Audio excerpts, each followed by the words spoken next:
My name is Toan Huynh. I'm a venture partner at Information Venture Partners, which is a Toronto-based venture fund. We invest in early-stage software as a service businesses for the financial services. I think the themes at the summit today really resonated with me around the fact that a lot of women are just taking that risk. There is a just do it moment where you say, I've got nothing to lose, I'm where I am, and I have all these collective skills. And really, I would say, really just get out there. Every moment is a moment to learn. And so I have a 5-year-old. I'm teaching her to be a digital and responsible contributory citizen to the world one day. And what I tell her is to not give in to the psychology of failure and just go forward.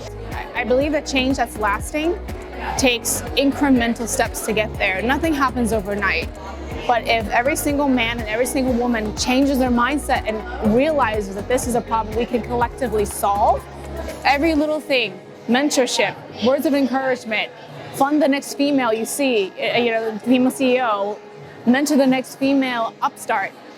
Those are the little things that ultimately would move the needle. But really it's a mindset shift. And so really it's working inside and saying, look, for the good of society, we all need to be in this together to solve this problem. So our fund is very, very decisively thinking about how future leaders of the workforce needs to look like.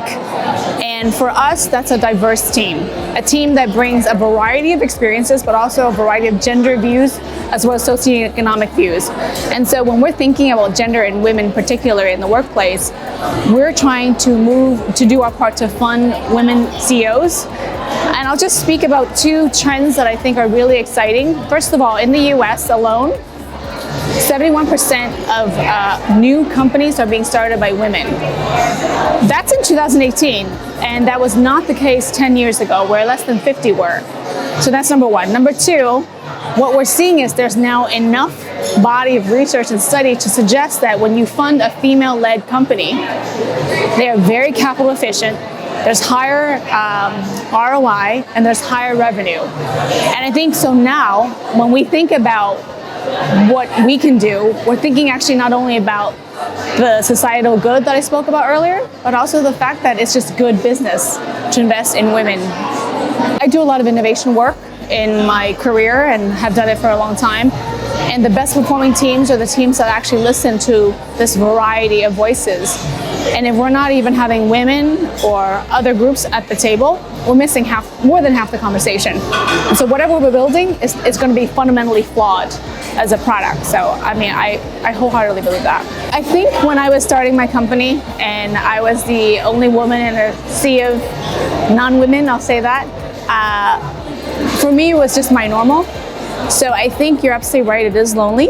It is something that you recognize is also a privileged perch upon which to look from. And so I, over the years, have managed to collect a really great group of people who support me. I think Sheryl Sandberg calls it a board of advisors, a personal board of advisors. I would just say they're just a great group of friends, mentors, people who I can call on. So, but the good news is since the last 10 years or so, you're seeing more of us out there. So I don't think it's actually that lonely anymore, and it won't be lonely further down the road. I think that one of the easiest things you can do is just understand that when you're a female and you're working, as a working dad could be also, but when you're working and you're working part of a family, there is more to you than just your job. Understanding that you also have family commitments, that you have personal life commitments, you have health commitments, whatever they are, you've got to, if enterprises start to look at employees as a whole person and not just a high-performing person at work, I think we'll do a much better job. So we'll see policies around that. I was very privileged to get asked to be a part of it, and I think what is really important to see for young women today is the fact that there's a path forward.